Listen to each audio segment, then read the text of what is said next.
Donald Trump, mi presidente, mi comandante en jefe, puede decir todas las mentiras que quiera para sentirse bien por haber terminado esta guerra, porque esta guerra tiene que acabar. Pero hay que entender que está terminando en unos términos que no dicta Estados Unidos, sino Irán. Normalmente, cuando se hace política, se hace a través de un proceso de coordinación entre agencias. Yo participé en eso, en las reuniones de los adjuntos, en la sala de situación de la Casa Blanca, que luego suben, digamos, a las reuniones de los principales, donde se informa al presidente y se debaten las cosas. Se toman decisiones y después, una vez más, todo baja y la gente las pone en práctica.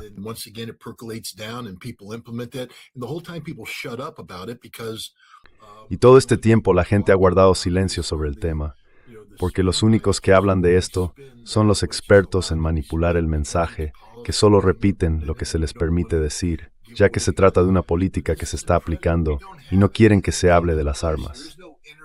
Pero esto no tiene precedentes. No estamos viendo nada parecido. Hoy no hay ningún proceso de coordinación entre agencias.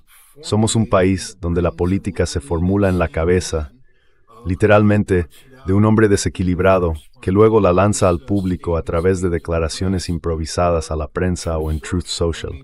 Es decir, Truth Social se ha convertido en parte de la política estadounidense.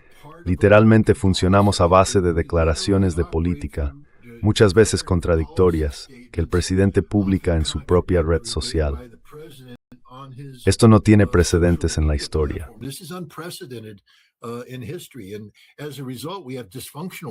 Y como resultado, tenemos políticas disfuncionales y disfunción en prácticamente todo lo que hacemos. Le pongo un ejemplo, coronel. Usted sabe que estuvimos hablando de desplegar el Dark Eagle en la región, el arma hipersónica. Bueno, esto cambia las reglas del juego. Ya ve cómo los medios se lanzan con eso. Es un cambio total. El Dark Eagle lo cambia todo, porque los iraníes habían retirado sus misiles más allá del alcance de 300 kilómetros de nuestro misil de ataque de precisión. Así que necesitábamos esta arma para volver a ponerlos en riesgo. El Dark Eagle tiene un alcance hipersónico de unos 1.750 kilómetros para atacar con precisión y capacidad de destrucción. Y yo le dije, oye, podría ser un buen animador, por cierto, si te lo propusieras. Supongo que yo también podría convertirme en un Pete.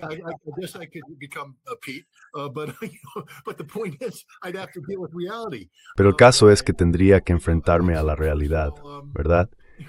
Diría, bueno, para empezar, nunca se ha probado completamente en condiciones reales. La gente tiene que entender eso. Sí, se han hecho varias pruebas operativas, pero el Pentágono todavía no sabe cuán letal es la ojiva. Sí, así es. Puede que no funcione al 100%. No sabemos cuán letal es. Se supone que es un arma capaz de destruir objetivos duros. Quiero decir que debería penetrar. Pero no lo sabemos, porque nunca se ha probado. Tienen miedo de probarla. Y además, supongamos que realmente fuera capaz de destruir objetivos duros. ¿Cuántas de esas tenemos? Porque acabamos de salir de una guerra en la que lanzamos cientos de misiles Tomahawk, cientos de municiones de ataque a distancia. Tenemos 8 de ellas. El Pentágono dirá que cuestan $15 millones cada una.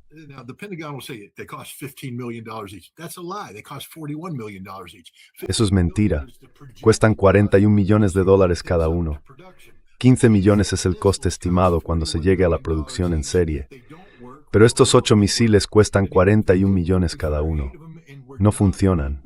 No sabemos si funcionan. Y aunque funcionaran, dispararíamos 8 y se acabaría.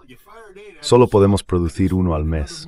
Así que los iraníes estarán ahí diciendo, bueno, nos lanzasteis 8, supongo que esperaremos otro mes a que llegue el siguiente.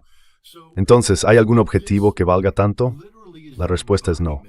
Pero esto, literalmente, representa toda la campaña estadounidense contra Irán, una capacidad exagerada. Vuestra audiencia tiene que entenderlo. No destruimos nada de valor en Irán tras 39 días de bombardeos. Solo volamos edificios vacíos.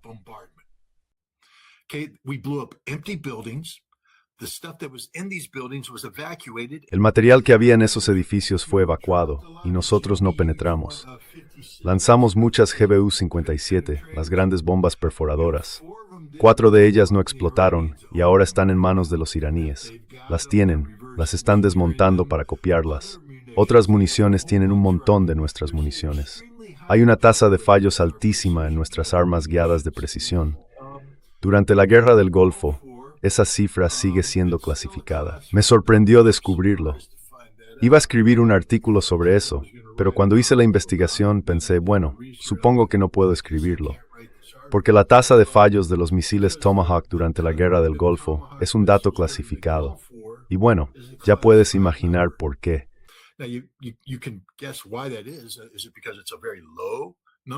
¿Es porque es un número muy bajo o porque es un número muy alto? Esa decisión la tomas tú, no yo. Pero en 2017, usando la variante Block 4, lanzamos como 63 de estos contra Siria. 23 no funcionaron. Ahora, no soy marín, no se me da muy bien las matemáticas, pero eso es como más de un tercio que falló. Y eso fue en 2017. Uno pensaría que las cosas habrían mejorado. Empiezas a ver el panorama. Nuestro material no funciona como decimos que funciona. Así que estamos lanzando misiles que no funcionan contra objetivos que no existen. En 1991 yo formaba parte de la infraestructura de selección de objetivos que supervisó la campaña aérea estratégica contra Irak, en particular contra las capacidades de producción de misiles Scud. Y todo eso.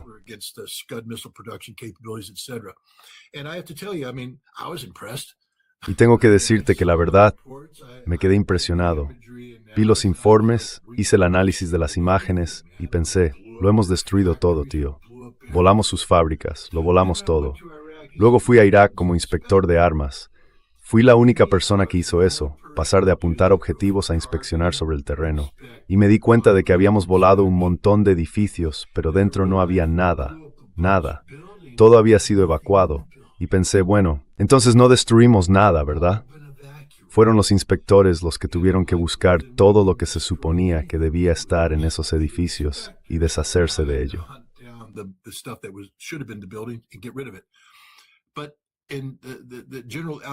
Pero el general al-Obaidi, que había sido el adjunto en la industria de defensa, se convirtió en ministro de petróleo. Encargó un informe iraquí de evaluación de daños de guerra. Porque, si recuerdas, teníamos, no me acuerdo de su nombre, pero aquel tipo de Johns Hopkins que escribió el estudio sobre el poder aéreo, sobre cómo ganamos la guerra gracias al poder aéreo. Y que el poder aéreo era tan bueno, tan todopoderoso, tan eficaz y tan maravilloso. Pues bien, los iraquíes hicieron su propio estudio. En 1996 el informe estaba listo y yo no conseguí una copia, pero sí pude verlo. Me invitó a su despacho y lo revisamos juntos, porque quería dejar clara una cosa. Me dijo, no destruisteis nada. Aquí está, bomba por bomba por bomba.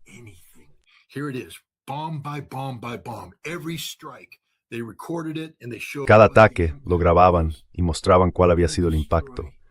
No destruimos nada contra Irak en la Guerra del Golfo. Y ahora te lo digo claramente, no destruimos nada en Irán. ¿Tú crees que los iraníes tienen miedo ahora? Están reconstruyendo todo lo que hicimos volar por los aires. La gente no entiende eso. Es un país en plena reconstrucción. Están levantando nuevos puentes. Y si los destruimos, pasa lo mismo que me dijeron los iraquíes. Recuerdo que uno me dijo, sabéis hacer muy bien eso de volar cosas. Y añadió, pero nosotros somos muy buenos echando hormigón. La diferencia es que cuando vosotros hacíais explotar algo, en ese edificio no había nada dentro.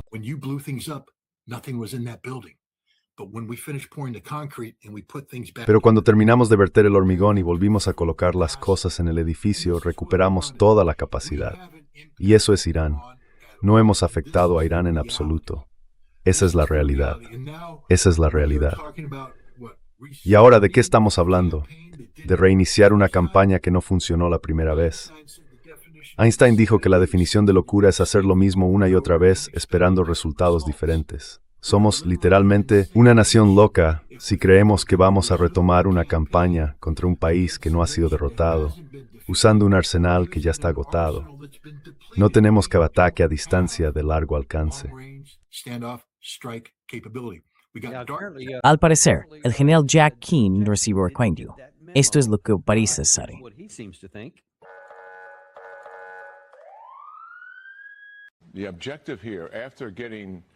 El objetivo aquí después de cerrar los estrechos y llegar a un alto el fuego, era alargar ese alto el fuego todo lo posible. ¿Y cómo lo hacen? Prometiendo que van a hacer algunas concesiones. Entonces nuestros negociadores escuchan esas palabras, vuelven al presidente y le dicen, mire, parece que esto puede salir adelante. Y le oíste decir públicamente, mirad, esta gente de verdad quiere un acuerdo. Creo que eso siempre ha sido parte de su estrategia de negociación. Con la administración Obama, en el acuerdo nuclear, estuvieron alargando aquello durante 18 meses.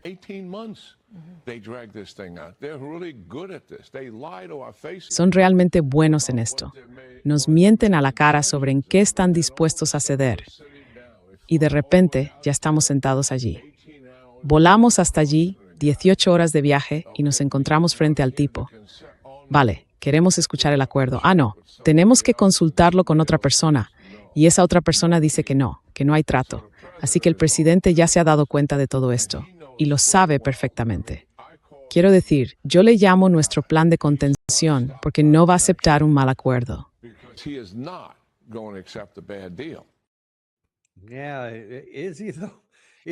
Va a aceptar un mal acuerdo. Va a tener siquiera la opción de aceptar un mal acuerdo. Pero a ver, retrocedamos un momento a la premisa de todo esto. Tuvimos esa negociación, esa pérdida de tiempo, esos 18 meses para lograr el Hotsei Poa, que es como funciona la diplomacia real, y tú lo sabes mejor que nadie. Pero luego está esa afirmación de que, en 18 horas, entramos allí, les pedimos que nos hicieran una concesión y no la hicieron. Qué sorpresa, ¿no? Pero si esa es la mentalidad, y le has oído, está al teléfono con Trump. Trump le escucha, de eso no hay ninguna duda. Todos lo sabemos.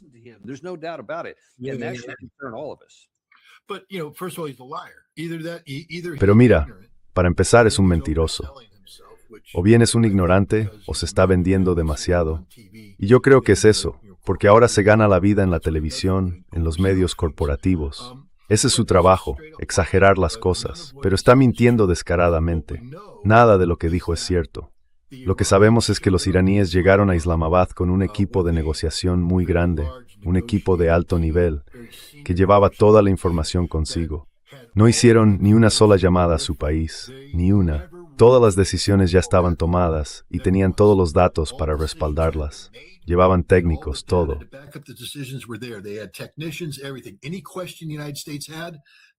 Cualquier pregunta que tuvieran los Estados Unidos, los iraníes estaban allí. Trajeron su plan de 10 puntos y estaban preparados para abordar cada uno de esos temas.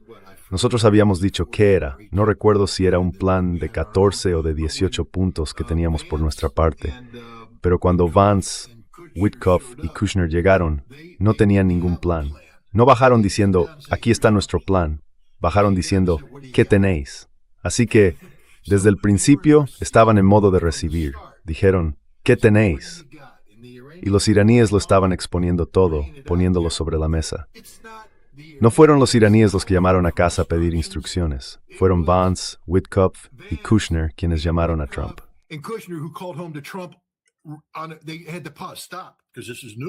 Tuvieron que hacer una pausa, parar, porque esto es algo nuevo. No estábamos preparados para esto. Llamaron a casa y también estaban recibiendo llamadas de Netanyahu. Así que Keane es un mentiroso sin rodeos. Son los Estados Unidos los que no han negociado de buena fe, porque una vez más, no estamos enfrentando la realidad. Y claro, algunos dirán, bueno, Mike, eso es bastante estúpido. No estamos jugando a unir los puntos de la geopolítica tradicional. Esta fue una negociación pensada para darle al presidente de los Estados Unidos una salida política viable, no para resolver las realidades fundamentales de fondo de esta guerra.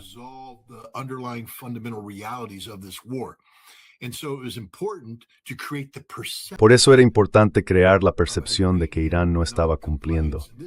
Y esto es, ante todo, la parte buena de programas como el tuyo y de otros medios independientes, porque aquí estamos teniendo una conversación que no ocurre en los medios tradicionales. Los medios tradicionales existen para difundir las mentiras del gobierno. Así que el hecho fue fabricado por la Casa Blanca de Trump para vender a los estadounidenses un escenario políticamente aceptable. Por eso Keane está en Fox News diciendo lo que dice. No está ahí para decir la verdad, está ahí para manipular, para crear un escenario políticamente aceptable, una especie de pista de aterrizaje para este presidente que se está tirando de un edificio porque es la única forma que tiene de salir de esto. Pero eso es lo que está pasando. Es sencillamente una mentira descarada.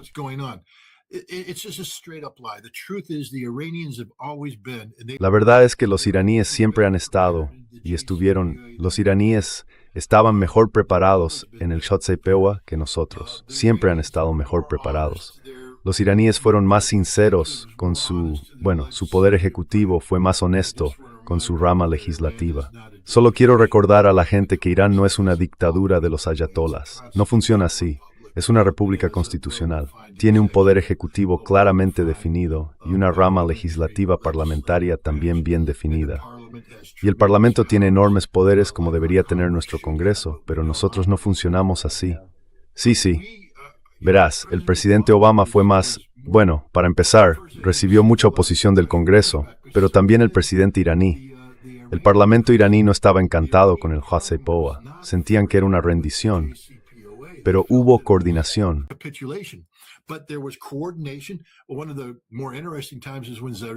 Uno de los momentos más interesantes fue cuando Zarif, que era el ministro de Asuntos Exteriores, se presentó allí y el Parlamento amenazaba con entrar y destrozarlo, diciéndole que había traicionado a la nación por negociar eso. Y entonces tuvo que sentarse y explicarlo. Pero al final el Parlamento votó a favor. Nosotros nunca tuvimos ese tipo de honestidad. La razón por la que Trump pudo retirarse del Shotsepewa fue porque Obama no tenía el apoyo del Congreso. No podía convertir una orden ejecutiva en un tratado. Así que lo que teníamos era una orden ejecutiva, no un tratado, no un acuerdo vinculante, lo que permitió a Donald Trump anular esa orden y retirarse cuando quiso. Tenemos un sistema disfuncional. Nosotros, los Estados Unidos, tenemos un sistema disfuncional. El sistema iraní, no es perfecto, pero funciona.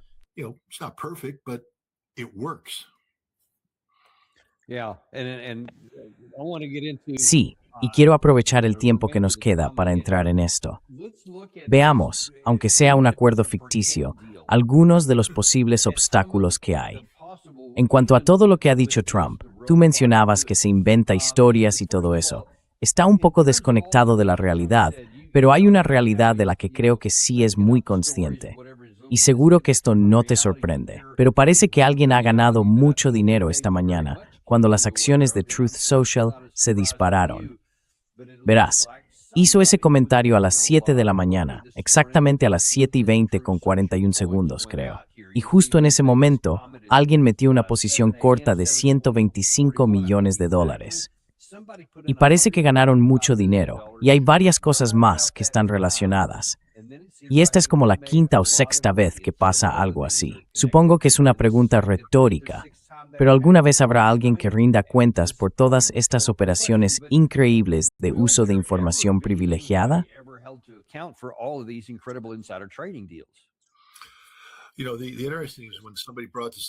Sabes, lo curioso es que cuando alguien le mencionó esto al presidente, él dijo, ¿qué puedo hacer? Ya sabes, cuando dice que eso es como un casino ahí fuera, no son apuestas. No, esto es actividad criminal, sin rodeos. Mira, Martha Stewart fue a la cárcel por el caso de uso de información privilegiada más débil que jamás se haya llevado ante un tribunal estadounidense. Pero dijeron, la ley es la ley. Esto es una violación directa de la ley. Y fíjate, hay un sargento de las Fuerzas Especiales que va a ir a prisión porque es de bajo rango. Sí, hizo una apuesta sobre el futuro de Maduro porque tenía información privilegiada.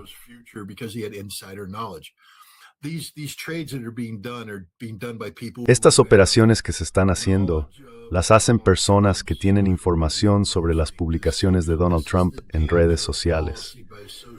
Ese es el peligro de gobernar a golpe de publicación en redes. Porque cuando se le da tanta importancia a un mensaje en redes sociales, el momento en que se publica se vuelve crucial. Así que cuando la gente se entera de que el presidente está a punto de contradecirse, porque él mismo lo prepara con una publicación que siempre llega un viernes. Entonces el mercado entra en una locura de manipulaciones, y todo el mundo empieza a predecir que el lunes se acaba el mundo.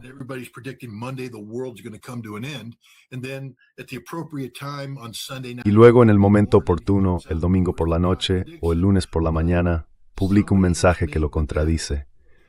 Pero alguien ya ha hecho la apuesta, y creo que esta última que has mostrado, 120, creo que son $970 millones. En realidad se metieron en posiciones cortas, y hay gente moviendo dinero.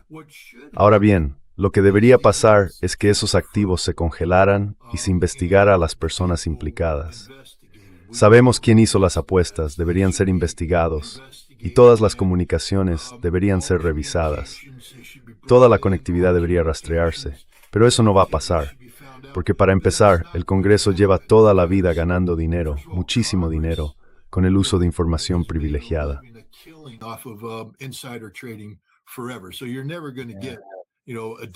Así que nunca vas a ver a un demócrata en el Congreso diciendo, bueno, investiguemos esto, porque en cuanto abres esa puerta, la gente va a descubrir cómo, con un sueldo de $120,000, acaban teniendo, 35 millones de ingresos en 3 años. Lo hacen con información privilegiada, es el lugar más corrupto del mundo. Y ahora tenemos a un presidente que literalmente ha vendido la política de seguridad nacional de Estados Unidos.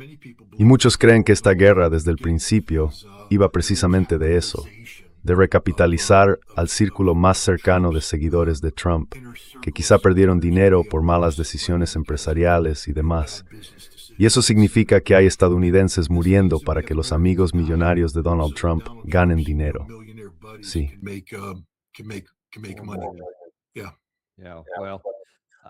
Sí, bueno, algún día esto cambiará, porque no habrá un republicano en la Casa Blanca para siempre, y creo que llegará un día en que se haga justicia. Al menos puedo consolarme con eso. Bien, pero veamos rápidamente, en el poco tiempo que nos queda, ¿cuál es la posibilidad de que Trump logre salirse con la suya, diga lo que diga, cuando la parte iraní es muy consciente de su posición? Y aquí van un par de cosas. Primero, Trump pedía una bandera blanca. Pues bien, al parecer, el portavoz de la Comisión de Seguridad Nacional de Irán está buscando su propia bandera blanca.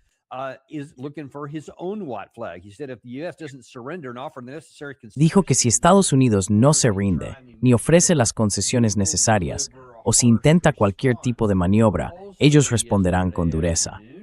Además, ayer por la tarde anunciaron oficialmente la Autoridad del Estrecho del Golfo Pérsico, con la que mantendrán un control permanente sobre la situación del estrecho. Y no tienen ninguna intención de renunciar a eso, ni de dejar pasar los beneficios económicos que puede generar. Así que, si esas son las dos condiciones, uno de los puntos clave es que no van a ceder nada y van a asegurarse de mantener ese control, que precisamente es una de las cosas que nosotros estamos reclamando. ¿Cómo se resuelve esa contradicción?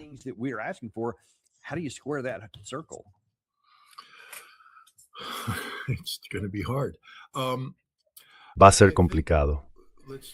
Creo que deberíamos tener en cuenta dos cosas.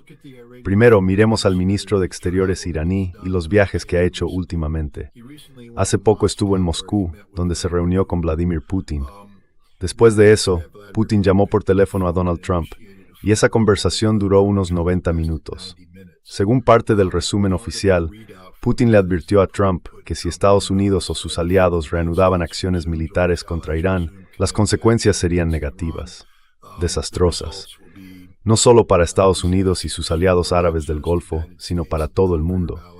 Las repercusiones económicas de una posible represalia iraní serían tan graves que causarían daños permanentes a la economía global, incluida la estadounidense. Y creo que esa es una de las principales razones por las que Trump está buscando una salida ahora mismo, porque no tiene otra opción. Reanudar operaciones militares sería políticamente un suicidio. ¿Pero en qué fue Arakchi allí?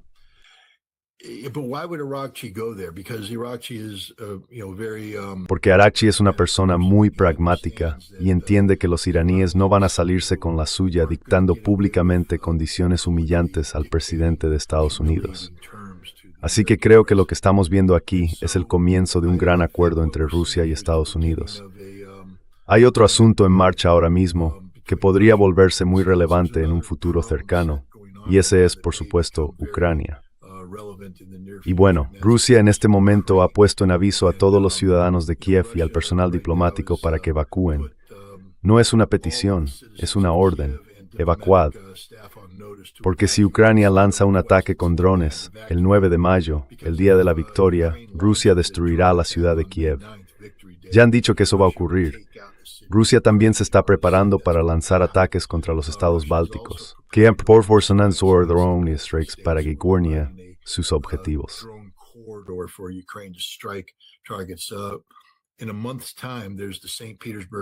Dentro de un mes se celebrará el Foro Económico Internacional de San Petersburgo, en San Petersburgo. Es el foro más grande de este tipo en el mundo, incluso más grande que el Foro Económico Mundial de Davos, en Suiza. Y si Ucrania ataca ese foro, sería una declaración de guerra. Creo que Rusia va a cortar eso de raíz ahora mismo. Pero pienso que estamos a punto de ver una escalada dramática del conflicto entre Ucrania y Rusia. Y también del conflicto entre Rusia y la OTAN, en el que Rusia va a atacar objetivos de la OTAN por lo que han hecho y va a golpear Kiev de una forma devastadora. Estados Unidos, en mi opinión, va a permitir que eso ocurra, porque es necesario para romper el estancamiento entre Rusia y Europa en el proceso de negociación. Trump quiere llevarse el mérito de poner fin a esta guerra.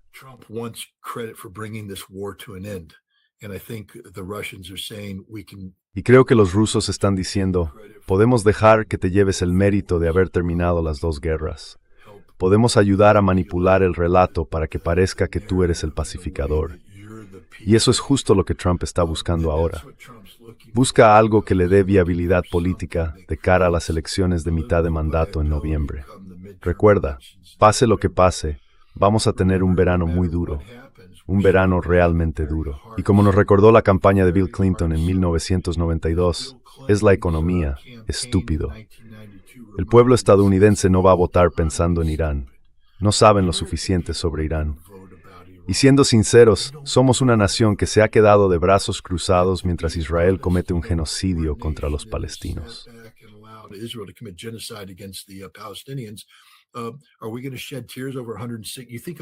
¿Vamos a llorar por 160? ¿De verdad crees que 165 niños iraníes muertos van a cambiar algo políticamente aquí en Estados Unidos? La respuesta es no. Nada de eso lo hará. Lo que va a mover la aguja política es el precio de la gasolina en la gasolinera, el precio de la comida en el supermercado y todo eso. Y Trump va a tener razón. Como dije, nos esperan entre 6 y 8 semanas de tiempos económicos muy difíciles que le van a perjudicar porque coincidirán con la temporada tonta del verano, que es el preludio de los momentos decisivos antes de las elecciones legislativas de noviembre. Así que Trump va a necesitar toda la ayuda posible. Trump's going to need all the help he can get. I think China is also there. He went to China and he's meeting with Xi Jinping, who's going to have a summit supposedly with Donald Trump in a little bit of time too. And I think you're going to see the Chinese and the Russians pulling their diplomatic magic right here to help Donald Trump get this off ramp. And one key aspect of that is to emphasize that which needs to be emphasized and dejar que Donald Trump presente los datos como le convenga, de una forma que le ayude en el plano interno, mientras, bueno, se asume que Irán va a conseguir prácticamente todo lo que quiere.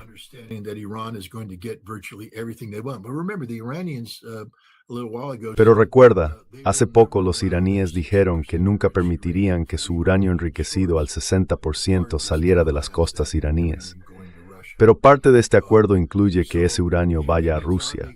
Así que los iraníes están haciendo algunas concesiones que permitirán a Donald Trump decir, he hecho esto, he hecho aquello, he conseguido esto. Pero no van a renunciar al estrecho de Hormuz. Lo que creo que vas a ver ahí es que esa autoridad iraní se convertirá en una autoridad irano-omaní. Y eso servirá, ya sabes, para maquillar un poco la situación. And that'll help, put lipstick on a pig.